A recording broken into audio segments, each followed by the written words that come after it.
Война заканчивается. На кону территории Украины. Зеленский и Трамп развернули карту страны в Белом доме, к чему пришли и о чем договорились. Все заявления дословно на этот час. Уступки, ультиматумы и разговоры о мире. Москва обратилась к Зеленскому и представителям украинской власти. Резкое заявление на фоне переговоров с США. Каковы месседжи? Россия подняла стратегическую авиацию. Как ракетоносцы приблизились к странам Северной Европы и что делали в небе более 4 часов. Баллистическая ракета, созданная в цехах в Карпатских лесах. Украина заявляет об ударе по России новой разработкой с дальностью полета в 3000 километров. Детали. Резонансное видео и возмущение Киева. Россияне стали воевать против ВСУ под американским флагом на фоне улучшающихся отношений Вашингтона и Москвы. Что происходит? Хамас готов к перемирию. В Таджикистане охота на клиентов-гадалок. Одна из стран-союзниц России вводит запрет на российский юмор и стендап-комиков. Что пошло не так? Досмотрите. Всем привет, это «Время прятков», коротко, четко и по делу о том, о чем говорят в мире. Если вам есть что сказать, делитесь своими мыслями и отвечайте на мои вопросы в комментариях. За лайк и подписку буду особенно благодарен. Время начать.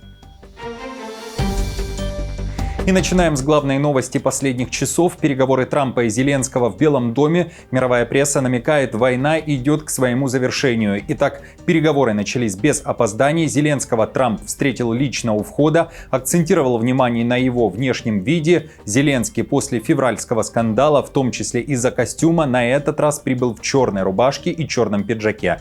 Далее тема костюма и внешнего вида вновь была поднята уже в овальном кабинете и вызвала бурное обсуждение. На этот раз первая часть разговора, публичная, прошла без скандала. Трамп не стал говорить, у кого есть козыри, а у кого их нет. Зеленский поблагодарил за помощь, передал Мелании Трамп письмо от Елены Зеленской, заявил, что Украина готова к выборам, но они пройдут тогда, когда закончится война. Мы будем работать с Украиной. Мы будем работать со всеми. И мы позаботимся о том, чтобы мир был долгосрочным, а не, например, двухлетний. А после мы снова окажемся в этом хаосе. Мы позаботимся о том, чтобы все было хорошо. Мы будем работать с Россией, мы будем работать с Украиной, и мы позаботимся, чтобы все получилось. Нам нужно остановить эту войну, остановить Россию. И нам нужна поддержка, американские и европейские партнеры, и мы сделаем все возможное для этого. Я думаю, мы покажем, что мы сильные люди, и мы поддержали идею Соединенных Штатов, лично президента Трампа, чтобы остановить эту войну, добиться дипломатического завершения этой войны. И мы готовы к трехсторонней встрече. После этих заявлений для прессы Зеленский и Трамп отправились на закрытые переговоры, те самые решающие для Украины. Там все-таки говорили о территориальных уступках. Трамп и Зеленский стояли у карты Украины. Вопрос, кому что достанется или не достанется. Интересно, что на этой карте указано, каким процентом владеет сейчас Россия. В Харьковской области 4%, в Николаевской и в Сумской по 1%, в Днепропетровской менее 1%, в Луганской 99%, в Донецкой 76%, Запорожской 73%, Херсонской 73%. Перед встречей мировые СМИ писали, что Трамп продумал свой каждый шаг, и на случай неудачных переговоров с Зеленским у него был план «Б».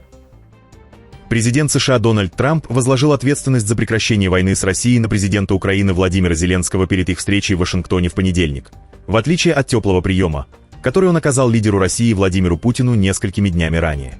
На повестке дня были встреча с Путиным и гарантии безопасности для Украины. В США уже намекали, что готовы обеспечить их Киеву, и это будет что-то похожее на статью 5 НАТО. В России тем временем заявили, что ждут от встречи США и Украина того же, что было и во время встречи США-Россия. Заявление прозвучало как обращение к Зеленскому. Предлагаю послушать.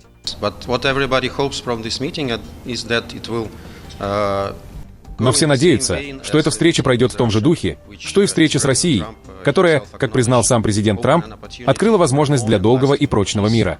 И мы очень приветствуем такой сценарий. Мы надеемся, что украинское руководство, вместо того, чтобы думать о спасении собственной шкуры, подумает о своем народе, который не хочет воевать и готов к миру, справедливому, честному и долгосрочному миру. Вторая же часть встречи уже с европейцами сначала была публичной, а после продлилась за закрытыми дверями и завершилась спустя практически 3 часа. Встреча прерывалась для срочного звонка в Кремль. Трамп позвонил Путину. В Москве назвали звонок откровенным и конструктивным и озвучили главную цель. В этой связи, в частности, обсуждалась идея о том, что следовало бы изучить возможность повышения уровня представителей украинской и российской сторон, то есть тех представителей, которые участвуют в упомянутых прямых переговорах. Уже после закрытых переговоров Трамп заявил, что совершен хороший шаг на пути к завершению войны. Следующий этап – встреча Путина и Зеленского, а уже после и трехсторонняя встреча. При этом Путин сказал Трампу, что готов встретиться с Зеленским, сообщает AFP. Во время встречи мы обсудили гарантии безопасности для Украины, которые будут предоставлены различными европейскими странами в координации с Соединенными Штатами Америки. Все очень довольны возможностью установления мира между Россией и Украиной. По завершении встреч я позвонил президенту Путину и начал подготовку к встрече, место которой будет определено между президентом Путиным и президентом Зеленским. После этой встречи мы проведем трехстороннюю встречу, в которой примут участие два президента и я. Украина же предлагает Трампу сделку на $100 миллиардов на поставку оружия в обмен на гарантии безопасности. Об этом сообщает Financial Times, ссылаясь на документ, который представил Киев Вашингтону. Кроме того, Украина и США заключат сделку на $50 миллиардов для производства дронов с украинскими компаниями. Издание также пишет, что Зеленский отвергает предложение России о заморозке по линии фронта и выводе ВСУ из Донбасса. Киев также отвергает предложение, сделанное Путиным Трампу в Аляске, заморозить линию фронта в обмен на вывод украинских войск из частично оккупированных Донецкой и Луганской областей. В документе подчеркивается, что такой шаг создаст плацдарм для дальнейшего стремительного наступления российских войск в направлении Днепра и позволит Путину достичь цели агрессии другими средствами. Сам же Зеленский после визита частично подтвердил информацию издания относительно вооружения. Сказал, что главным вопросом были гарантии безопасности от США, а также заявил, что вопрос территории будет решать вместе с Путиным. У меня впервые была возможность говорить с президентом США, с его командой, не читая с бумажки, а очень хорошо разбираясь в каждом нашем квадратном километре, залитом кровью наших бойцов. Для меня это чувствительный момент. Я считаю, что президент услышал, увидел это. Это важная информация. Вопрос территорий – это вопрос, который мы оставим между мной и Путиным. Удары по украинским позициям под американским флагом. В Украине, России, ЕС и даже в США уже практически сутки обсуждают видео, вызвавшее большой резонанс. Кадры опубликовали россияне. На них, как утверждается, показан американский бронетранспортер М113, который движется на линии фронта не только под триколором, но и под американским флагом. Российская сторона уверяет, что это танкисты из 70-го мотострелкового полка, а запись сделана возле села Малая Токмачка в Запорожской области. Российские паблики также утверждают, что американский флаг появился на БТРе не просто так, а в знак солидарности после встречи Путина и Трампа, намекая на то, что россияне и американцы заодно и едут атаковать украинские позиции. Сообщается, что в итоге БТР был подбит украинским FPV-дроном. На видео уже отреагировал Киев, на Банковой назвали это наглостью. Как это понимать? Российские пропагандисты показывают видео, на котором российская техника идет в атаку с флагами России и США. Фактически россияне используют в своей террористической, захватнической войне с убийствами мирных жителей символику Соединенных Штатов. Максимальная наглость. Дружба дружбой, а Словакия, премьер-министр, который поддерживает теплые отношения с Путиным и ездил в Москву на парад, продолжает вооружать Украину. Несмотря на все обещания Фица о том, что его страна не поставит Киеву ни одной пули, словацкая оружейная промышленность отправляет оружие на фронт. Об этом пишет Политика со ссылкой на министра обороны страны. В материале напоминают, что Роберт Фица приостановил официальную военную помощь Украине, раскритиковал санкции ЕС против России, отверг членство Киева в НАТО, а в мае лично встретился с Путиным. В то же время частные оружейные компании зарабатывают огромные суммы на поставках того, что необходимо ВСУ. В 2024 году экспорт вооружений вырос до 1 миллиарда 150 тысяч евро. Это около 1% ВВП страны, что в 10 раз больше, чем до начала войны в 2022 году. Власти уверяют, противоречия нет, государство ограничивается нелетальной помощью и поставками электричества, а бизнес свободен торговать. Правительство Словакии пообещало своим гражданам в своей программе, что мы не отправим ни одной пули из государственных складов в Украину, и мы держим это обещание. Официальная помощь Словакии состоит из нелетальной помощи и критически важных поставок электроэнергии, необходимых для функционирования Украины как государства. Мы присоединились к Европейскому Союзу из-за общих ценностей. Мы также уважаем свободный рынок. Поэтому ограничение компаний оборонной промышленности было бы довольно лицемерным с нашей стороны. Несмотря на эти заявления, критики обвиняют правительство в лицемерии, Фицо выступает с антивоенной риторикой, но параллельно его страна получает прибыль и рабочие места за счет военного заказа. Украина создала в цехах, спрятанных в карпатских лесах, новую баллистическую ракету и уже ударила ею по территории России. Об этом пишут украинские медиа. Дальность ракеты 3000 километров. Боевая часть, как заявляется, весом 1150 килограммов. Ракета сначала прошла испытания, а потом была применена в бою. Где и когда именно, не уточняется. Издание «Зеркало недели» опубликовало кадры пуска ракеты под названием «Фламинго». Заявляется, что она способна уничтожить практически любые цели на глубине, которая ранее была недоступна украинским ударным средствам. Компания, мощности которой расположены в защищенном месте в Карпатских лесах, еще несколько месяцев назад провела успешные испытания ракеты, после которых она пошла в серийное производство. При разработке средства производитель сделал акцент на 3 важнейших компонентах отечественной крылатой ракеты. Это дальности, размере боевой части и возможности быстрого развертывания и запуска. Напомню, ранее СМИ утверждали, что украинская ракета «Фламинго» похожа на британскую ракету FP-5 «Милленион». Россия подняла свои стратегические ракетоносцы Ту-95МС дальней авиации для полета в воздушном пространстве у стран Северной Европы. В Минобороны РФ заявили, что этот полет был плановым и над нейтральными водами Баренцева моря. Бомбардировщики находились в небе более 4 часов в сопровождении самолетов Су-33. В России уверяют, что не нарушили никаких правил, а полеты были выполнены, далее цитата, в строгом соответствии с международными правилами использования воздушного пространства.